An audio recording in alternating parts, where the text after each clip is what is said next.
Hi friends, आधीचे दोन video ग्रॅव्हिटेशनवर बनवलेले आहेत. पहिला इंट्रोडक्शन आणि सेकंड जो आहे तो सर्क्युलर मोशन सेंट्रिपिटल फोर्सवर. तसंच हा तिसरा ग्रॅव्हिटेशनमधला जो पॉईंट आहे तो केपलरची लॉज अबाउट. केपलरनी प्लॅनेटरी मोशनचे लॉज मांडले. म्हणजेच आपण पाहतो सन, आणि आपल्याला माहितीसुद्धा आहे सूर्यमालेमध्ये किंवा सोलर सिस्टीममध्ये सनच्या भोवती अदर प्लॅनेट्स रिव्हॉल्व करत असतात विथ वन स्पीड.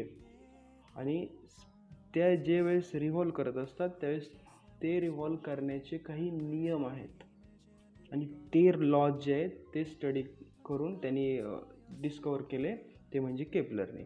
त्याच्यासाठी त्यांनी 16व्या शतकामध्ये जे जॉन्सनचं वगैरे जे काही मटेरियल होतं अवेलेबल अबाउट द प्लॅनेट्स, तर त्यांनी त्याचा वापर केला आणि त्याच्यापासून 3 लॉज बनवले, ज्याला केपलरचे लॉज म्हणतो आपण.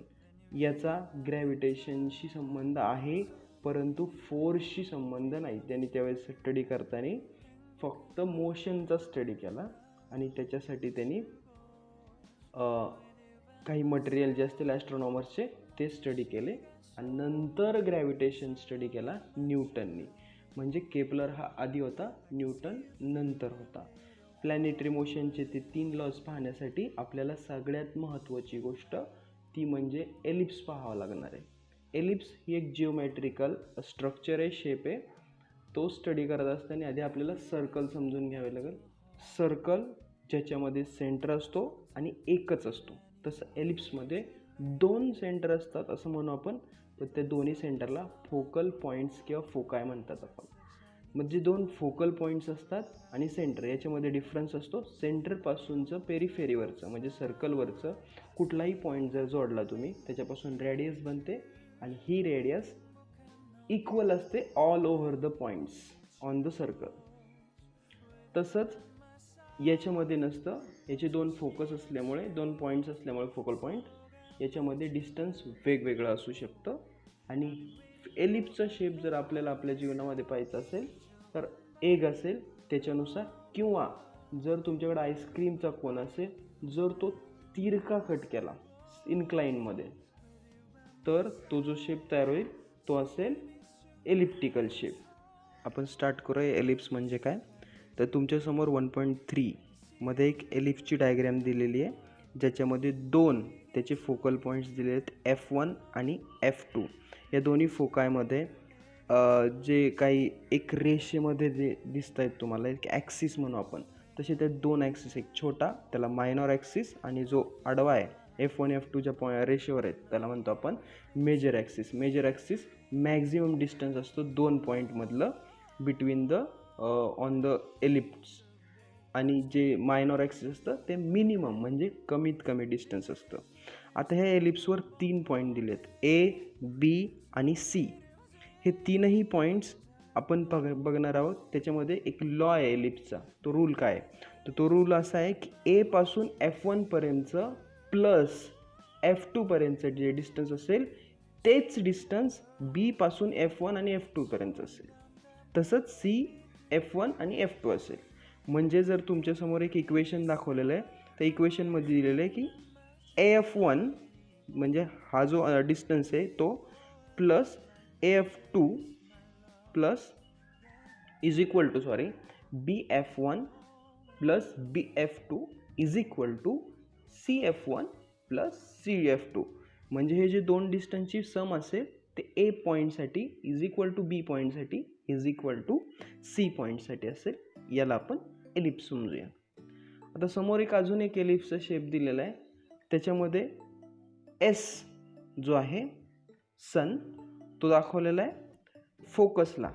2 फोकल पाहिले होते पॉईंट्स आपण, त्याच्यापैकी एका फोकल पॉईंटला सन असेल, आणि जे एलिप्स आहे त्या एलिप्सवरती तुमचे जे सॅटेलाइट्स असतील, प्लॅनेट्स असतील, ते अराउंड द सन किंवा अराउंड द अर्थ रिव्हॉल्व होत असतील.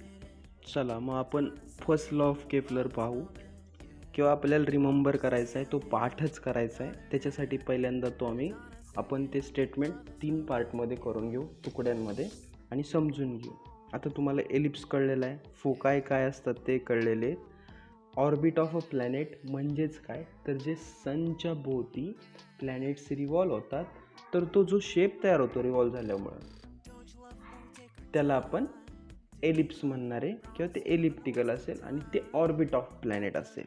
मग फर्स्ट लॉ काय सांगतो पहा, the orbit of a planet, म्हणजे ज्या ऑर्बिटमध्ये सनच्या भोवती प्लॅनेट फिरतायत ते orbit. The orbit of a planet is an ellipse. ते कोणत्या शेपचं आहे, तर ते एलिप्स शेपचं आहे.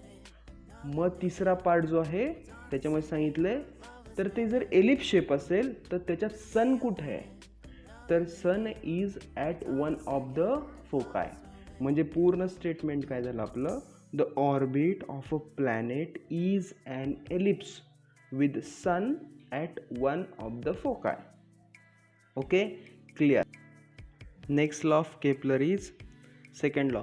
आणि सेकंड लॉ जो आहे त्याच्यामध्ये पण आपल्याला स्टेटमेंट समजून घ्यायचं आहे आणि नंतर मग तुम्हाला ते पाठांतर करायचं आहे किंवा रिकॉल करायचं आहे.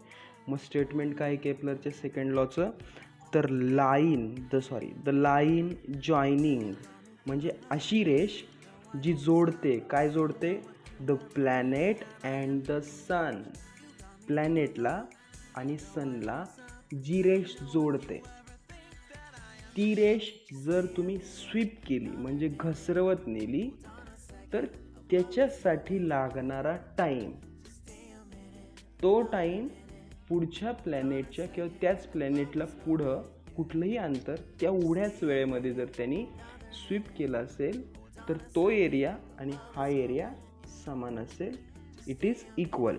मग हे स्टेटमेंट काय होईल, the line joining the planet and the sun sweeps equal areas in equal interval of time.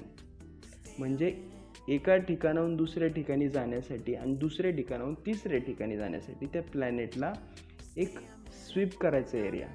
Sweep कसं करणार, तर आपण जी लाईन जोडणार आहे सन आणि प्लॅनेटची, ती लाईन स्वीप करणार आहे.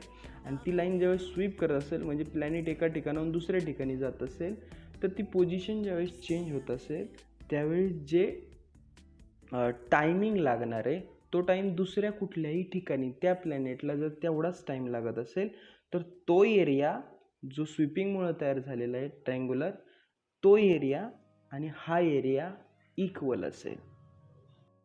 आपण पाहणार आहेत केपलरचा थर्ड लॉ. आता केपलरचा जो थर्ड लॉ प्लॅनेटरी मोशन आहे त्याच्यामध्ये दोन आपल्याला टर्म समजून घ्यायला पाहिजेत. एक म्हणजे पिरियड ऑफ रिव्हॉल्युशन आणि दुसरी म्हणजे mean distance from the sun of the planet. तर त्याच्यासाठी पिरियड ऑफ रिव्हॉल्युशन पाहू आपण. पिरियड ऑफ रिव्हॉल्युशन म्हणजे ज्यावेळेस एखादा प्लॅनेट सनच्या भोवती एक कंप्लीट सायकल पूर्ण करतो, म्हणजे पृथ्वीला जो लागणारा 365 दिवस आहेत ते एक चक्कर आहे, म्हणजे तिथून परत त्याच ठिकाणी यायला जेवढा कालावधी लागतो त्याला आपण टाईम पिरियड ऑफ रिव्हॉल्युशन म्हणतो. आणि मीन डिस्टन्स म्हणजे काय, तर सनपासून तुम्ही एक्झॅक्टली 5-6 डिस्टन्स कलेक्ट केले ऑन द एलिप्स आणि त्याचं जर एक मीन डिस्टन्स काढलं, म्हणजे त्याचा जर ॲव्हरेज काढला सगळ्या डिस्टन्सचा बेरीज करून, तर त्याला आपण मीन डिस्टन्स म्हणतो. मग आता याचं एक रिलेशन आहे, कशाचं, टाईम पिरियड ऑफ रिव्हॉल्युशन आणि मीन डिस्टन्सचं.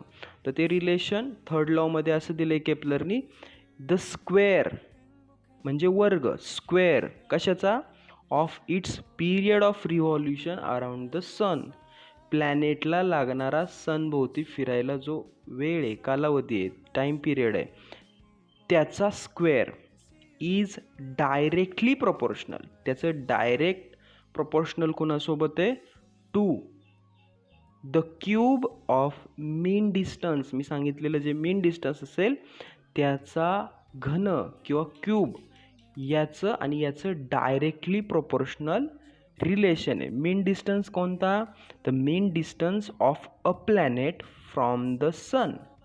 मग टोटल काय होईल स्टेटमेंट आपलं, की the square of its period of revolution around the sun is directly proportional to the cube of the mean distance of the planet from sun.